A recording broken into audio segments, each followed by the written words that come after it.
Estão começando essa sessão com 22 minutos de atraso. Vamos ver se a gente recupera alguma coisa. Sobra algo para minha sessão. Eloy. Você tem, de acordo com o que os organizadores me disseram, 15 minutos. Eu te aviso. Faltarem 5. Tá, ok. Bom, antes de mais nada, agradecer à Fundação pelo convite e agradecer também ao Cláudio por ter nos convidado, eu junto com o Camerini, para escrever esse artigo aí no documento que está sendo hoje lançado.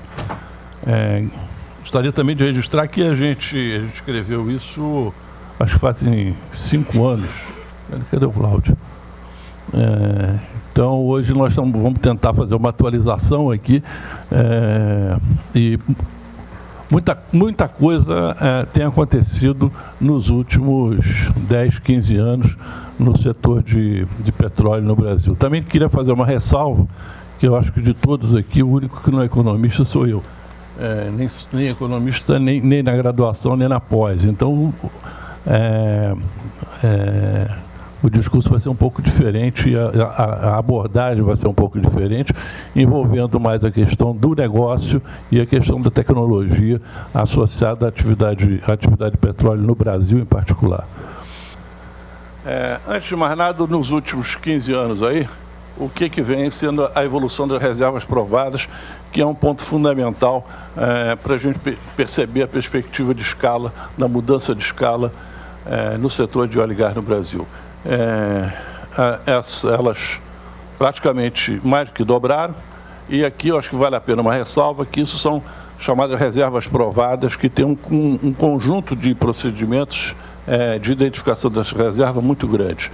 As estimativas de mercado é que isso possam atingir, particularmente em função do pré-sal, algo em torno de 2 ou 3 vezes essas reservas, o que coloca, obviamente, o Brasil numa situação extraordinária em termos de riqueza natural no setor de petróleo. Isso aqui é outro contexto importante, que são os investimentos na atividade de exploração e produção no Brasil. Se a gente pegar aí no final da década de 90, início da década de 2000, desse século, os investimentos no setor de óleo e gás na atividade de exploração e produção no Brasil beiravam algo em torno de 4, 5 bilhões de dólares ano. Hoje, quer dizer, no último planejamento estratégico da Petrobras, o plano de negócios dela, do ano passado, isso ia para algo em torno de 40 bilhões de dólares. Obviamente, o novo plano apresentado há 15 dias atrás modifica isso e traz para valores, e nós vamos ver um pouco mais à frente, mas mesmo assim continua sendo números extremamente significativos, com perspectivas do que isso pode representar em termos de investimento, de desenvolvimento na cadeia, ou melhor, na rede, né, de fornecedores e na geração de valor associado a isso. Aqui talvez a curva principal, que é o que nos aponta o que é a curva de produção, mostrando que a curva de produção, não só da Petrobras, mas do total da produção no Brasil, também é uma curva crescente, o que está de acordo com aquele primeiro gráfico que correspondia à evolução das reservas. Acho que vale a pena aqui, vou voltar um instantinho, nesse gráfico aqui, apesar de não estar dando para enxergar muito bem, tem um cinza claro em cima do cinza escuro, que é o total dos investimentos. O cinza escuro é o investimento projetado pela Petrobras junto com os seus parceiros. O cinza claro é o investimento das IOCs, não Petrobras, o que representa, quer dizer, só naqueles IOCs que não são parceiros de Petrobras, com mais os parceiros de Petrobras, a gente atinge algo em torno de 25% até esse plano, tá certo? A gente vai ver que no novo plano, esses números passam a ser bem mais significativos em relação às empresas não Petrobras no investimento no Brasil. Aqui um dos grandes fatores de mudança nos últimos anos é da perspectiva do setor de petróleo, não só no Brasil, mas no mundo inteiro. Quer dizer, é o preço do barril de petróleo mostrando, quer dizer, que ele parte de algo em torno de $20 em média o barril, atinge patamares da ordem de $110 o barril e oscila e vem para algo em torno de $50 o barril, 50 e poucos dólares atualmente. Isso certamente provocou, quer dizer, toda uma, não só no Brasil, mas também em outras partes do mundo, investimentos significativos no setor de óleo e gás e, inclusive, no desenvolvimento tecnológico para buscando novas fronteiras da atividade de petróleo. Ali no cinza claro, aponta qual é o break-even em águas profundas no mundo. Isso é uma média do mundo inteiro. E no cinza escuro, aquela barra em cinza escuro, o break-even do Oriente Médio, particularmente o onshore. O que mostra, quer dizer, não só uma diferença grande entre cada um deles, mas também uma diferença grande entre um e outro, né? Isso aqui é mostrando que ao longo, em toda a atividade de exploração e produção do setor de petróleo, dependendo das circunstâncias, não só regionais, mas também do tipo de óleo e como é que ele se insere na atividade geológica, isso pode mudar consideravelmente o custo de extração desse óleo. Muito bem, aqui, agora tentando focar na questão commodity versus tecnologia. Essa é uma curva que está lá no artigo. É uma comparação entre duas estratégias de dois países considerados desenvolvidos e que têm capacidade de fazer um ganho, um jogo de ganha-ganha na relação da commodity com a tecnologia. A curva cinza clara é a atividade de produção, a curva de produção no Reino Unido a partir do início da década de 70, quando a descoberta do petróleo no Mar do Norte. A de cinza escuro é a curva de produção da Noruega. Quer dizer, nota-se, fica bastante nítido aí, que existem estratégias diferentes. Quer dizer, o Reino Unido tinha uma indústria já consolidada, a Noruega precisava consolidar a sua indústria. Isso se estruturam estratégicas diferentes. Se a gente for para mais adiante, não tem esse gráfico aqui, mas a curva se inverte, ou seja, para a década seguinte, ou para as décadas seguintes até o dia de hoje, a curva da Noruega sobe e a curva do Reino Unido desce, e elas hoje são praticamente um pouco, o Reino Unido um pouco abaixo da Noruega. Mas isso aqui, o fundamental é que mostra essas estratégias diferentes. Essa curva aqui, mostrando duas coisas. Primeiro, qual é por categoria de investimentos, quer dizer, se é perfuração, se são as instalações submarinas, são plataformas, como é que isso se distribui na atividade de investimento para a produção de petróleo no mundo. E mostrando também a evolução disso, como que em 15 anos mudou consideravelmente o volume do total de investimentos colocados, não só pelo aumento da produção incentivada pelo valor do barril, mas também por questões de desenvolvimento tecnológico e colocação de estratégia das oil companies junto às companhias de serviço. Essa aqui é mostrando também um custo por categoria, particularmente para plataformas e para subsídio, que é o que nos interessa nesse momento comparar, e mostrando que o custo das plataformas são bem acima dos custos de subsídio. E aí vai se colocar aí na categoria de subsídio como é que se apresentam os riscos de forma diferenciada em relação à estrutura de custos nas plataformas. E ali está muito associado ao desenvolvimento tecnológico. A questão hoje que se coloca, a novidade que se coloca no offshore da exploração e produção no mundo é a possibilidade do desenvolvimento tecnológico de retirar as plataformas e jogar tudo para o subsídio. Quer dizer,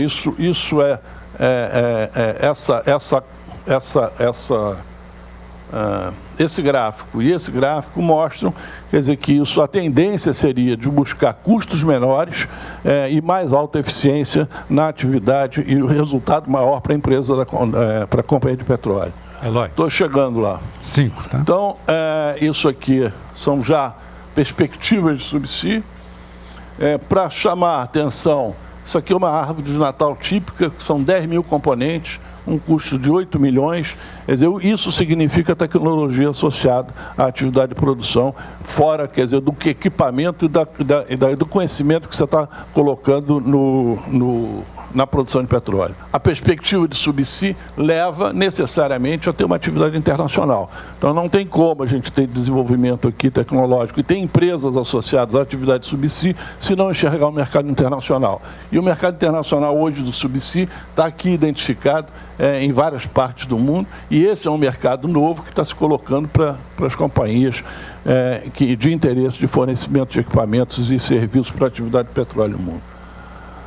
O setor de petróleo corresponde, nas últimas dados do BNDES, corresponde a algo em torno de 56% da atividade, do total dos investimentos do setor industrial. E aqui um exercício tentando mostrar o que será nos cenários futuros dos próximos 5 anos, a partir do plano de negócio da Petrobras, o que tem de perspectivas de investimento dela no total, o total da Petrobras na atividade de exploração e produção, o que tem previsto dos parceiros Petrobras na atividade de exploração e produção, o investimento das empresas não Petrobras em atividade no Brasil também, e as estimativas do que seria compras locais, admitindo que a gente tem capacidade de capturar algo em torno de 30% dos investimentos realizados por esse setor. E aqui que é o OPEX. Bom, eu queria só encerrar, fazer um comentário que é o seguinte: a gente estabeleceu um conjunto, quer dizer, o país estabeleceu um conjunto de fatores que poderiam perfeitamente beneficiar o desenvolvimento tecnológico, utilizando os recursos de investimento no setor de petróleo. Desde a flexibilização do monopólio, foi investido algo em torno, não só em função dos recursos de royalties da lei, como também dos recursos exigidos em contrato de concessão pelo sistema regulatório por parte dos concessionários, algo em torno de 15 a 20 bilhões de reais nesses últimos 15 anos. Então, não é por falta de recursos que a gente vai dizer que não teve desenvolvimento tecnológico. As estratégias, sim, a gente pode dizer, tem um conjunto de equívocos significativos. Uma grande parte, ou quase que a totalidade desses recursos foram colocados dentro das universidades. Quase que nada foi colocado dentro das empresas. O que foi feito de desenvolvimento tecnológico pelas empresas foram feitos com recursos próprios. O que mudou consideravelmente, por exemplo, quando a gente fez esse artigo, o pré-sal estava no início, não tinha ainda poços perfurados para atividade de produção no pré-sal. Hoje tem. Quer dizer, no início do pré-sal, o custo de uma perfuração de um poço era os primeiros eram 300 milhões de dólares. Hoje isso está reduzido a 1/3. Isso é tecnologia. Tá certo? A cada poço no início, a perspectiva era que ele produzisse no máximo algo em torno de 10 milhões de barris dia. Que estão produzindo 30. Isso é tecnologia associado a uma diminuição de custo e um avanço extraordinário. Isso tudo feito por empresas, quer dizer, ou pela Petrobras ou pelos seus grandes prestadores de serviço. O desenvolvimento tecnológico associado a esses 15 bilhões, como o Baixa diz, deve ter sido a tomada de 3 pinos desenvolvida no Brasil, né? Então, a discussão aí, a gente pode ter uma série de itens aí, eu me coloco à disposição depois. Obrigado. Obrigado. O próximo palestrante é o João Furtado, da USP. Será que você podia se anunciar um pouquinho mais? Que eu não tenho nada para dizer a respeito de você, talvez você possa se... O Baixa pede que eu me apresente, mas eu estou bem no meu papel de ilustre desconhecido. Estou confortável com isso. Eu sou economista, trabalho na Universidade Brasileira há 35 anos. Sou velho, muito mais velho do que pareço. E eu fui gentilmente convidado pelo Sandoval porque nós tivemos uma interação importante com a Vale para fazer um trabalho sobre desenvolvimento e recursos naturais. E foi por isso, eu acredito, que eu fui convidado.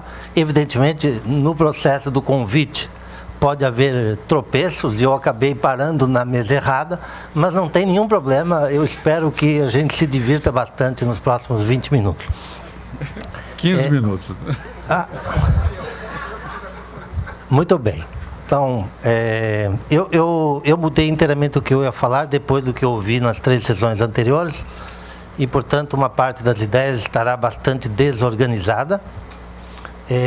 Vocês me perdoarão por isso. Talvez haja uma compensação em termos de, vamos chamar assim, de debate improvisado, né? Eu vou retomar o comentário que eu fiz, não me contive no final da sessão anterior, para dizer o seguinte: eu queria parabenizar de verdade, francamente, esta abertura de diálogo entre duas instituições que, embora tenham raízes teóricas muito distintas, elas não haverá projeto para o Brasil sem que este diálogo seja aprofundado. Porque a ciclotimia típica do movimento tudo para um lado e depois tudo para o outro não produz um projeto de país.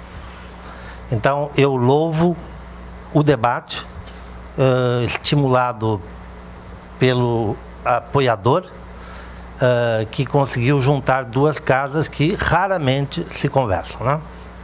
E o comentário que eu queria fazer é o seguinte: do ponto de vista teórico, fica claro que os desenvolvimentistas sempre acreditaram na possibilidade de construir um novo país e, digamos, as tradições mais clássicas sempre acreditaram na necessidade de vamos dizer assim, reconhecer as vantagens naturais e construir a trajetória de desenvolvimento a partir dos mecanismos de mercado que reconhecem e valorizam esses recursos naturais, né? Eu sou quase paulista, digamos, eu sou paulista há 40 anos, então eu sou quase paulista e conheço um pouquinho da história de São Paulo para saber que o café, de que falou Baixa, e sobre o qual tratou a tese de doutorado do professor Delfim Neto, o café não é terra roxa. O café é ferrovia e imperial estação experimental criada pelo imperador Dom Pedro II em 1888. É isso que deu um século de café. Não foi a terra roxa. Vantagens não existem, são construídas. E para voltar ao argumento que nós utilizamos no trabalho que fizemos por motivação da Vale, nos Estados Unidos, um cidadão que não era exatamente desprovido de atributos intelectuais, chamado Benjamin Franklin, prognosticou simplesmente a seguinte coisa: os Estados Unidos serão para sempre um país agrícola porque lhes faltam os recursos naturais, minerais, que permitem o desenvolvimento industrial. Benjamin Franklin. Não foi um senador, digamos, de um estado menor. Foi Benjamin Franklin que disse que os Estados Unidos seriam para sempre um país agrícola. O que fez a diferença? O Mariano, acho, creio que comentou isso, US Geological Survey. O Serviço de Pesquisa dos Estados Unidos, a primeira grande instituição de pesquisa dos Estados Unidos, chamada Serviço Geológico dos Estados Unidos. Foram eles que descobriram o território americano. Recursos naturais não existem, são criados. Não existia o pré-sal, verdade, Eloy? Não existia petróleo no Brasil, verdade? nós fomos educados ouvindo que não há petróleo no Brasil, e fazer pesquisa em petróleo no Brasil é apenas um jeito de roubar o erário. Porque todo mundo já sabe que no Brasil não há petróleo.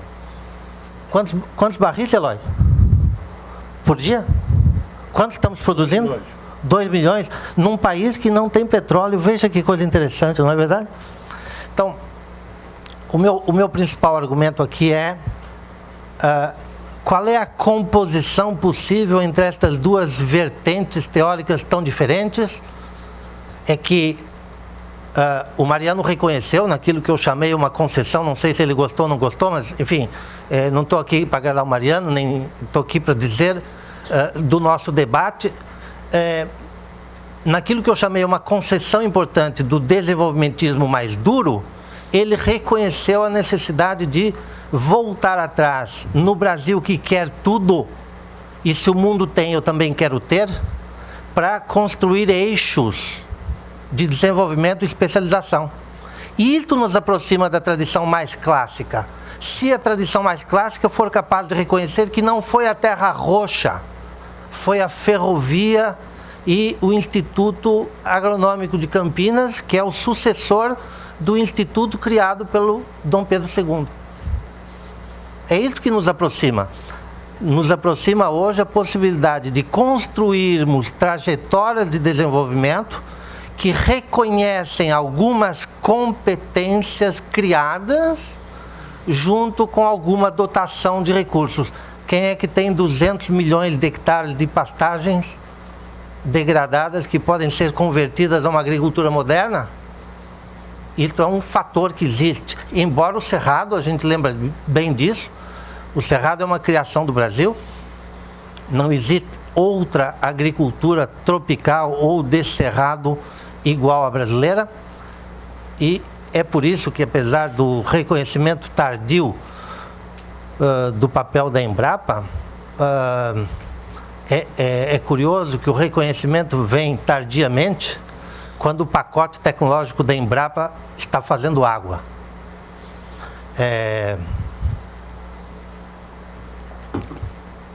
Não sei o quão disseminada é esta informação, mas era possível combater a ferrugem da soja com 2 aplicações.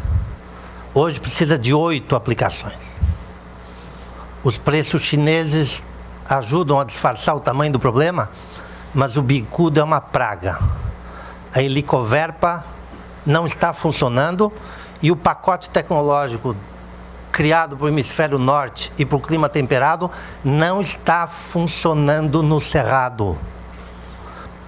Razões evidentes: o inverno ajuda o pacote tecnológico das 6 grandes empresas a funcionar no hemisfério norte, mas no hemisfério sul, incluindo aqui certas regiões da Austrália, não apenas ele não está funcionando, como as empresas agrícolas estão crescentemente preocupadas com esta exaustão e com o fato de que, quando a opinião pública reconhece o papel da Embrapa, os ativos da Embrapa já depreciaram e não tem mais nada no pipeline para oferecer ao mercado. Então, o curioso é que, quando nós descobrimos que existe uma coisa chamada Embrapa e tecnologia para o Cerrado, a Embrapa e a tecnologia do Cerrado estão em rendimentos decrescentes a uma velocidade astronômica, ao mesmo tempo em que o pacote tecnológico criado pelas grandes empresas multinacionais não está funcionando bem.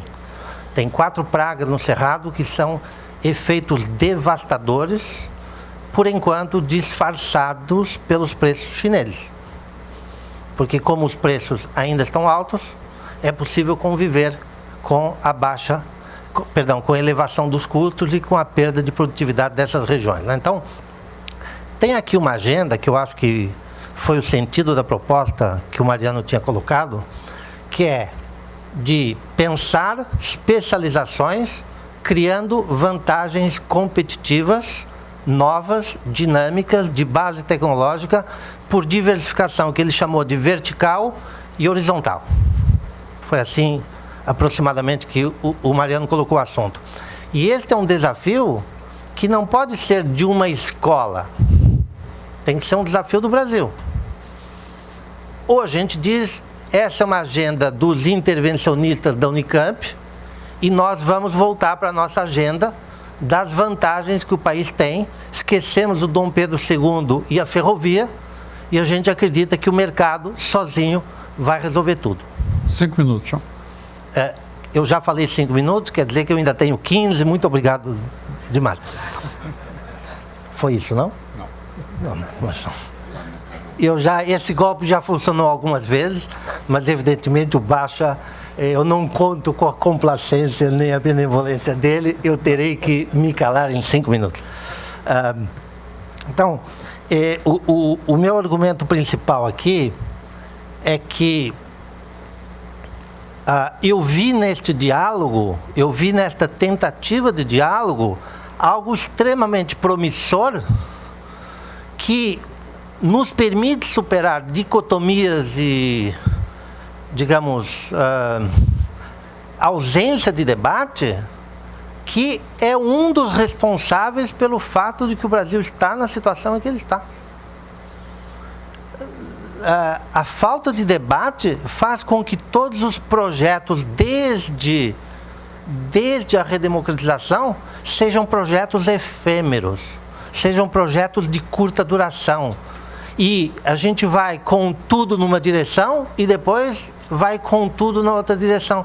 Não é possível construir consenso, não é possível construir, apesar das divergências, projetos comuns. E esta é uma agenda que eu vejo neste debate. Parabenizo a Vale e a GV por terem abraçado isto como, digamos, uma agenda. Eu entendi assim.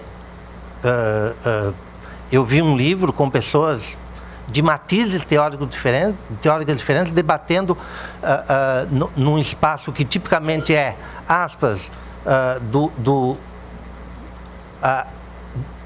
pensamento econômico que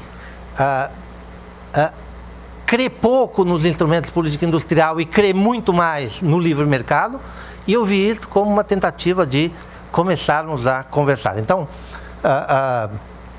indo um pouquinho adiante nesse argumento, eu diria assim, eu como alguém que me considero uma pessoa que acredita em políticas estruturantes, e minha experiência de estudar história dos países me mostra que todos os países fizeram políticas estruturantes. A diferença não está em terem feito ou não terem feito, está talvez naquilo que o Eloy chamou de erros da estratégia. Não adianta jogar sobre um ator importante como a Petrobras uma tarefa desmesuradamente onerosa.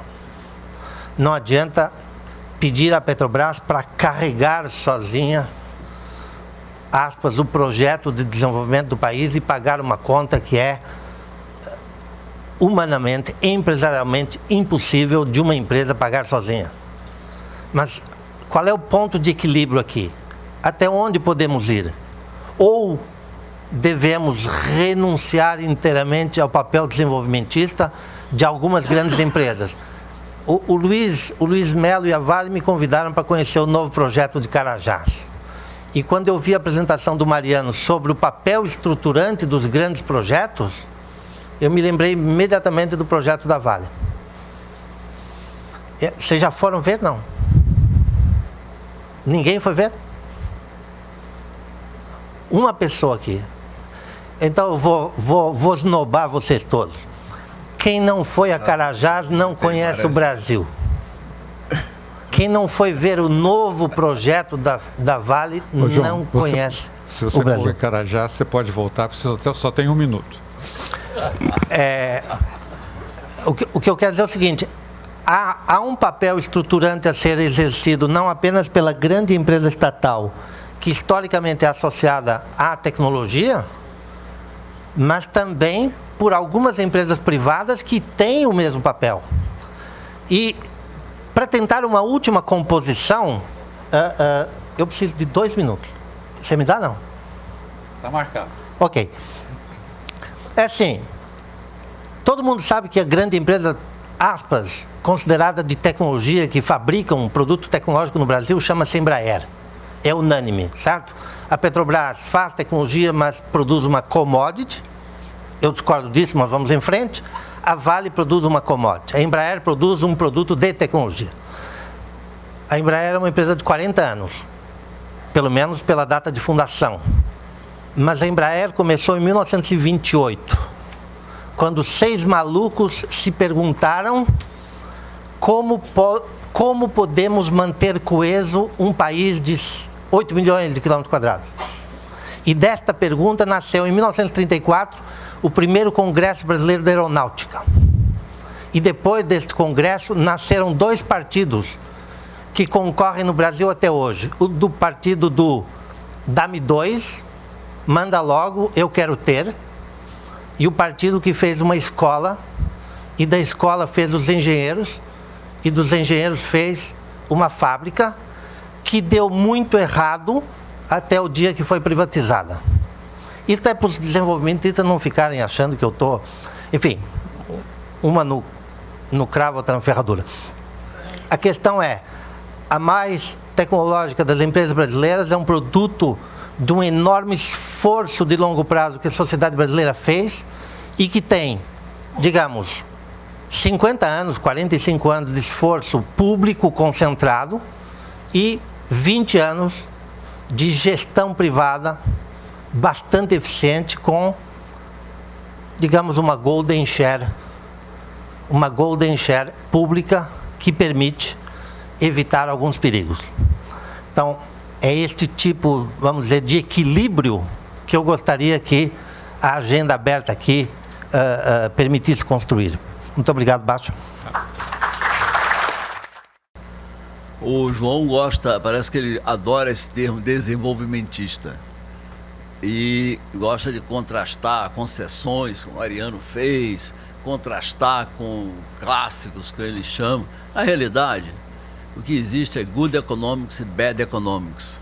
Nós todos queremos o desenvolvimento econômico. Eu próprio trabalho aqui no Centro de Crescimento e Desenvolvimento Econômico. Eugênio Goudin, que foi o founding father do ensino e pesquisa de economia nesta casa, desde o debate, o famoso debate dele com o industrialista paulista Roberto Simonsen, em 1944-45, focava no papel da produtividade no crescimento econômico. Tem um artigo dele na Revista Brasileira de Economia, de 1954, onde ele começa a primeira linha: o problema mais grave deste país é a baixa produtividade. Em seguida, compara a produtividade na agricultura brasileira com dos Estados Unidos, com a Argentina e nas ferrovias. Então, estamos todos no mesmo campo. Bom, com respeito à tecnologia e inovações tecnológicas, eu fico muito feliz do tema ser abordado, porque, na realidade, como ele próprio falou, recursos naturais não são exógenos. Em boa parte, elas resultam do esforço de pesquisa, de muito investimento em pesquisa, de conhecimento, e isso refuta a tese de que recursos naturais são uma dádivas dos céus, que costumam ser uma plataforma para o excesso de intervenção estatal na indústria de recursos naturais. E a questão da tecnologia faz parte da dinâmica da economia de recursos minerais, pelo menos, que envolve um permanente cabo de guerra entre tecnologia e ganho de produtividade versus depletion. E a indústria do petróleo é muito rica nesses exemplos. Eu poderia aqui me deter sobre a revolução do shale gas, shale oil, que é uma indústria nova, começou há 10 anos. Houve um longo período de experimentação, até que uma empresa, Devon Oil, juntou ao conhecimento de outra, da Mitchell Energy, com o hydraulic fracturing, o fracking, com o conhecimento adquirido por ela no horizontal drilling. E aí tornou essa tecnologia economicamente viável e nós tivemos uma explosão nos Estados Unidos. A América importava 12 milhões de barris diários por dia de petróleo em 2005.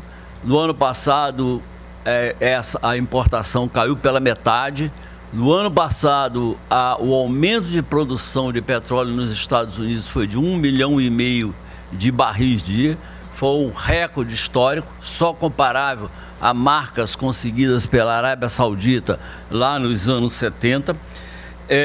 O aumento da produção americana provocou um aumento de 5% na produção global. E se nós tomarmos a elasticidade de preços da demanda por petróleo de longo prazo, como estimada pelo Lutz Killian, de menos 0,25, isso provoca, a longo prazo, isoladamente, uma queda de preços de petróleo da ordem de 20%. Os ganhos de produtividade têm sido extraordinários. Se nós pegarmos a produção em novos poços por sonda, no caso do petróleo, entre 2007 e 2014, eles aumentaram uma taxa média anual de 34%, no caso do gás natural, 10%, está fazendo renascer um segmento, pelo menos um segmento da indústria de transformação americana, que é a indústria petroquímica. Em termos de valores econômicos, tem um paper recente, um working paper do NPR, do Eric Gilge e outros coautores da Wharton School of Economics, que, extraindo informação do preço das ações americanas, estima num ganho de 3 trilhões de dólares para a economia americana, quase 1,5 vezes o PIB do país. Bom, é claro que a inovação tecnológica, ela depende, para sua concepção e sua implementação, dos incentivos do mercado e a qualidade do ambiente institucional. Nesse aspecto, o Brasil contrasta fortemente com os Estados Unidos e com outros países, como é o caso da Austrália. Vou dar um exemplo aqui no campo da mineração. Tem um Global Mining Survey, que é um survey feito pelo Fraser Institute de Vancouver, baseado em entrevistas com mais de 4.000 executivos da indústria de mineração do mundo, e calcula o índice de atratividade. É baseado em duas coisas. Primeiro, a percepção das políticas para a economia mineral. Entre 122 países, o Brasil tem o 87º lugar. 87º lugar. E olha que tem muito país africano aí. No que diz respeito a potencial geológico, o Brasil está muito bem, tem 20º lugar. E mais ainda, um exemplo bem atual, a Vale está aqui. Até 2007, o Brasil era o maior exportador mundial de minério de ferro, superava os australianos por uma pequena margem. Hoje, nos dados do ano passado, nós ficamos mais de 300 milhões de toneladas atrás da Austrália. Os australianos nos deram poeira. E por quê? Nós temos grandes reservas de minério de ferro, nós temos reservas de melhor qualidade, são a melhor qualidade do mundo. Eu já visitei Carajás várias vezes, tenho alguma intimidade com o assunto. Nós temos conhecimento, nós temos capital humano, capital físico. Por que nós ficamos para trás dos australianos? Por causa do ambiente institucional, uma cortesia das dificuldades de licenciamento ambiental. Nós ficamos para trás e deixamos de explorar plenamente os ganhos do superciclo de commodities. Deixamos o australiano. Passando para o petróleo, o excesso de intervenção estatal, no caso da indústria do petróleo e particularmente da Petrobras, foi desastroso, foi pior do que a praga do Cerrado. Foi muito, porque gerou perdas de bilhões de dólares. A Petrobras quase que protagonizou um exemplo de maldição de recursos naturais, transformou bilhões de barris de petróleo de reservas, como o professor Fernandes mostrou, em bilhões de dólares de prejuízo, numa empresa com maior nível de endividamento absoluto do mundo, a empresa de petróleo mais alavancada do mundo. Por que que fez isso? Porque a tentativa clássica, é um caso clássico de recursos naturais, de tentar transferir recursos da atividade de recursos naturais para a indústria. Que, como disse o professor Jagdish Bhagwati, parece um fetiche para muitos economistas, particularmente aqui na América Latina. A indústria é o Deus ex machina. A Petrobras, além da exposição às mesmas barreiras com que se defronta a mineração, no caso da licenciamento ambiental, se viu diante de um problema de transferir recursos via conteúdo local mínimo para a indústria naval, indústria de construção civil, fornecedores de equipamentos, e que isso criou as condições viáveis para a formação de um cartel com corrupção. Afinal de contas, você vai redistribuir renda para outros setores, que burocratas e políticos vão se encarregar disso e vão cobrar uma FII por esse serviço que eles estão prestando. Bom, e finalmente, o subsídio aos preços de derivados de petróleo, que em última instância favoreceu a indústria automobilística, e a Petrobras perdeu bilhões, dezenas de bilhões de dólares com isso, e a questão do pré-sal. Por que o pré-sal tem a mesma idade de descoberta do pré-sal para a viabilidade econômica Mais um minuto, Baixa. A viabilidade econômica do shale gas, shale oil. Porque se criaram uma série de barreiras, uma série de intervenções adequadas. O pré-sal, em maio, bateu o recorde num dia de produzir 811 mil toneladas, 811 mil barris diários. E tem todo tipo o regime de partilha tem todo tipo de distorção. Primeiro, a participação mínima da Petrobras de 30% em cada projeto. Isso é inviável. Os 130 bilhões de dólares de investimento da Petrobras nos próximos anos representam um corte de 90 bilhões de dólares. E para cumprir essa meta mais modesta, ela terá que ser extremamente disciplinada, muito rigorosa, e o Estado não atrapalhar. Simplesmente isso.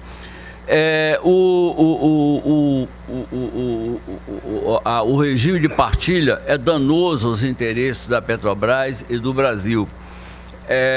O sistema de leilão com pagamento em óleo não maximiza a receita para o Estado, que está precisando tanto para fazer o ajuste fiscal, porque é um pagamento ao longo do tempo, e para viabilizar esse pagamento tem um custo de monitoramento muito alto, que foi outra empresa estatal criada nos últimos anos, que é a PPSA, cujo comportamento também é danoso à indústria do petróleo. Se nós tivéssemos regime de concessão, o governo receberia à vista e captaria as receitas, hoje extremamente importantes para nós tentarmos o reequilíbrio fiscal. Bom, eu acho que é isso que eu tinha que falar, não vou mais abusar da paciência do Baixa, eu concordo com a disciplina. Muito obrigado. Bom, então eu vou abusar da paciência de vocês, vou fazer uma pergunta para o Eloy. Na qualidade de professor da PUC, e não de prócer do PSDB, e nem de diretor da Unip. O que você tem a me dizer sobre a emenda Serra, para retirar os 30% da Petrobras, e particularmente sobre a emenda Serra, que é para dar direito de primeira recusa à Petrobras? Obrigado, Baixo. Bom, o Roberto já falou.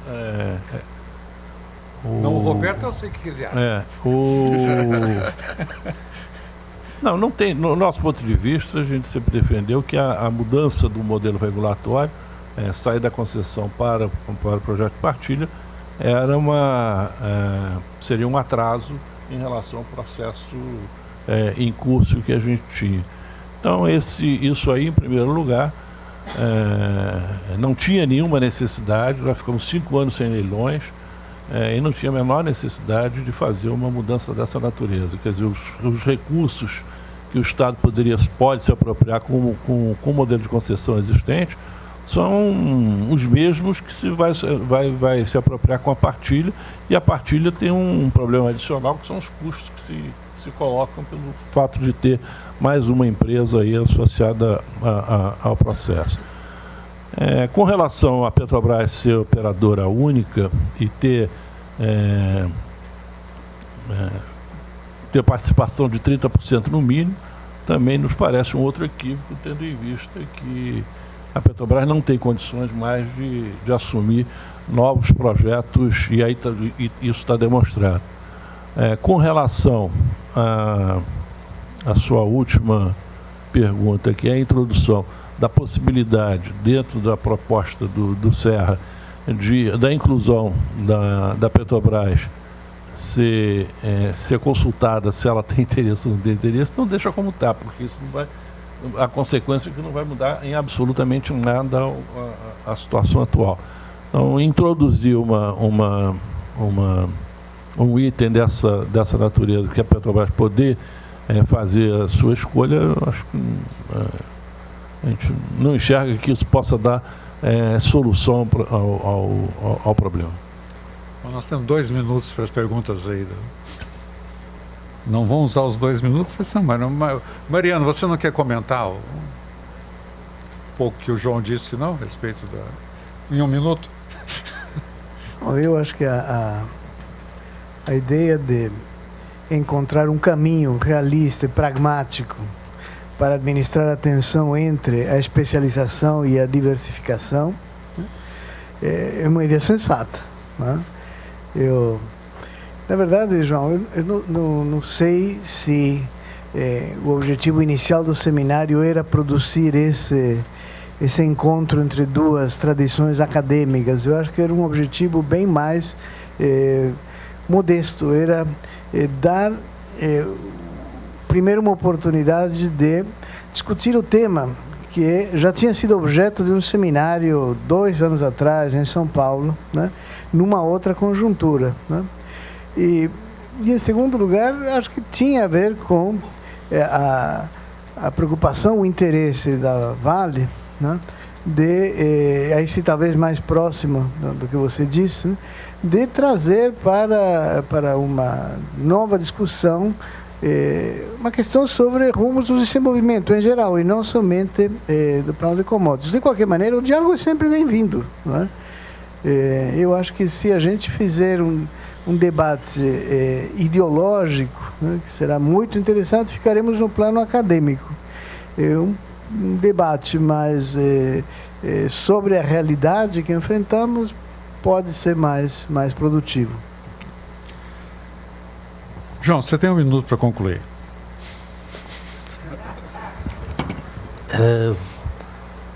Continuo uma pessoa ingênua. Esse foi rápido. Muito obrigado a todos.